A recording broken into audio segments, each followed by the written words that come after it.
नमस्कार दोस्तों, मैं न्यूट्रिशनिस्ट हरिंदर सिंह वालिया अमन हेल्थ गाइड यूट्यूब चैनल पर आप सबका स्वागत करता हूं। इस मंच से हम सेहत के बारे में कुछ ना कुछ डिस्कशन करते रहते हैं। दोस्तों, आपने अपने घर में या आसपास या किसी और जगह पे आपने नोटिस किया होगा कि कुछ लोग जो है वो बैठे बैठे अपने पैर हिलाते रहते हैं। या फिर कुछ ऐसे लोग भी देखे होंगे जो बहुत ज़्यादा बोलते हैं, यानी ज़रूरत से ज़्यादा बोलते हैं। और ऐसे भी लोग देखे होंगे जो हमेशा जल्दी में रहते हैं और तेज़ी तेज़ी में निर्णय भी लेते हैं, जल्दी जल्दी में निर्णय भी लेते हैं। तो ऐसे लोगों की जो है वो आयुर्वेद के अनुसार ऐसे लोगों की जो प्रकृति है ना, वो वात प्रकृति मानी गई है। यानी कि जो जो ये लोग काम करते हैं उस हिसाब से आयुर्वेद में इसको वात प्रकृति वाले लोग माने गए हैं। क्योंकि आपको मालूम ही है कि आयुर्वेद में गुणों और लक्षणों के आधार पर प्रकृति का निर्धारण किया जाता है। आयुर्वेद में आप अपनी आदतों या लक्षणों को देखकर अपनी प्रकृति का अंदाज़ा लगा सकते हैं। यहाँ हम आपको बता दें कि आयुर्वेद के अनुसार जो लोग वात रोग से पीड़ित होते हैं, यानी कि वात दोष से पीड़ित होते हैं, उनमें उच्च रक्तचाप यानी कि हाई बीपी, डायबिटीज़ और मेटाबॉलिज्म सिंड्रोम या फिर किडनीज़ की बीमारियाँ, इसके अलावा सीवीडी यानी कि कार्डियोवैस्कुलर डिजीज़ का खतरा हो सकता है इनमें। कैसे जाने कि हम वात दोष से प्रभावित हैं?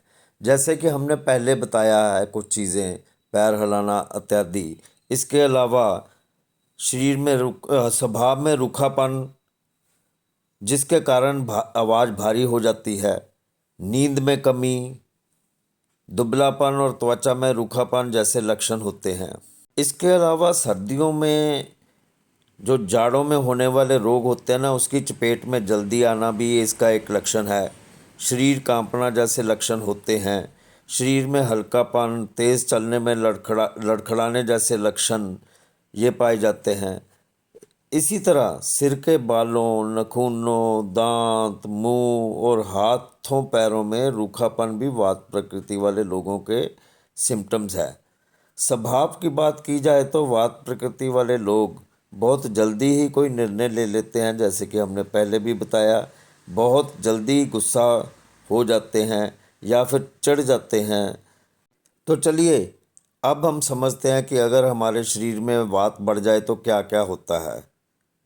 वात बढ़ जाने पर शरीर में तमाम तरह के लक्षण नज़र आते हैं, जैसे कि अंगों में रूखापन और जकड़न हो जाना, सुई के चुभने जैसा दर्द महसूस होना, हड्डियों के जोड़ों में ढीलापन आ जाना, हड्डियों का खिसकना और टूटना, अंगों में कमज़ोरी महसूस होना एवं अंगों में कंपकपी होना, अंगों का ठंडा और सुन्न हो जाना, कब्ज़ की शिकायत हो जाना, नाखून, दांतों और त्वचा का फीका पड़ना, मुंह का स्वाद कड़वा होना। इन सब सिम्टम्स में से कोई भी दो, तीन या उससे ज़्यादा सिम्टम्स आप में नज़र आते हैं तो आपके शरीर में वात दोष बढ़ गया है।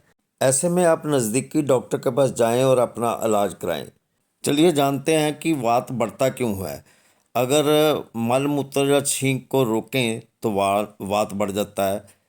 या फिर खाए हुए भोजन के पचने से पहले ही कुछ खा लिया जाए और अधिक मात्रा में खा लिया जाए तो वात बढ़ जाता है।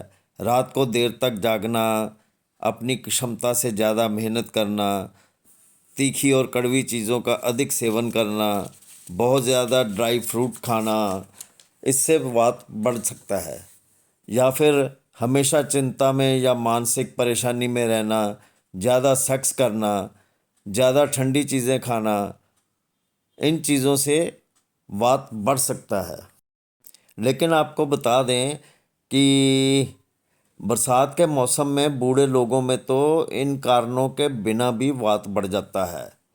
इसके अलावा वात को शांत या संतुलित करने के लिए आपको अपने खान पान और जीवन शैली में बदलाव लाने होंगे। आपको उन कारणों को दूर करना होगा जिसकी वजह से वात बढ़ रहा है। वात प्रकृति वाले लोगों को खान पान का विशेष ध्यान रखना चाहिए, क्योंकि गलत खान पान से तुरंत वात बढ़ जाता है। इसके लिए आप घी, तेल और अन्य फैट वाली चीज़ों का इस्तेमाल करें। गेहूँ, तिल, अदरक, लहसुन और गुड़ से बनी चीज़ों का सेवन करें। नमकीन, छाछ, मक्खन, ताज़ा पनीर, उबला हुआ गाय के दूध का सेवन करें। घी में तले हुए सूखे मेवे खाएं, या फिर बादाम, कद्दू के बीज, तिल के बीज, सूरजमुखी के बीजों को पानी में भिगोकर खाएं। खीरा, गाजर, चुकंदर, पालक, शकरकंद आदि सब्जियों का नियमित सेवन करें। मूंग दाल, राजमा, सोया दूध का सेवन करें। यह तो हो गया कि बड़े हुए वात में क्या खाएं। अब हम बात करते हैं कि बड़े हुए वात में क्या ना खाएं। जैसे कि साबुत अनाज, जैसे बाजरा, जौ, मक्का, ब्राउन राइस आदि के सेवन से परहेज करें। किसी भी तरह की गोभी जैसे कि पत्ता गोभी, फूल गोभी, ब्रोकली आदि से परहेज करें। इसके अलावा सर्दियों में आप ठंडे ड्रिंक्स पीने से बचें। नाशपाती, कच्चे केले आदि का सेवन ना करें।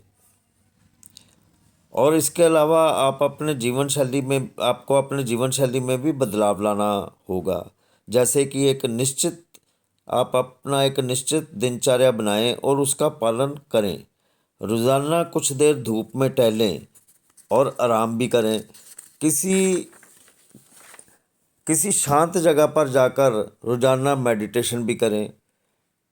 गुनगुने तेल से नियमित मसाज करें। मसाज के लिए तिल का तेल, बादाम का तेल और जैतून के तेल का इस्तेमाल करें। शरीर में मजबूती प्रदान करने वाले व्यायामों को रोज़ाना की दिनचर्या में ज़रूर शामिल करें।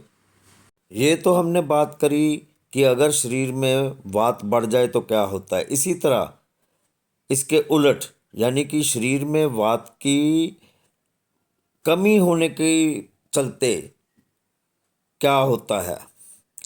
ऐसे में बोलने में दिक्कत हो जाती है, आंगों में ढीलापन आ जाता है, सोचने समझने की क्षमता और याददाश्त में कमी हो जाती है, पाचन में कमज़ोरी हो जाती है, जी मचलता है।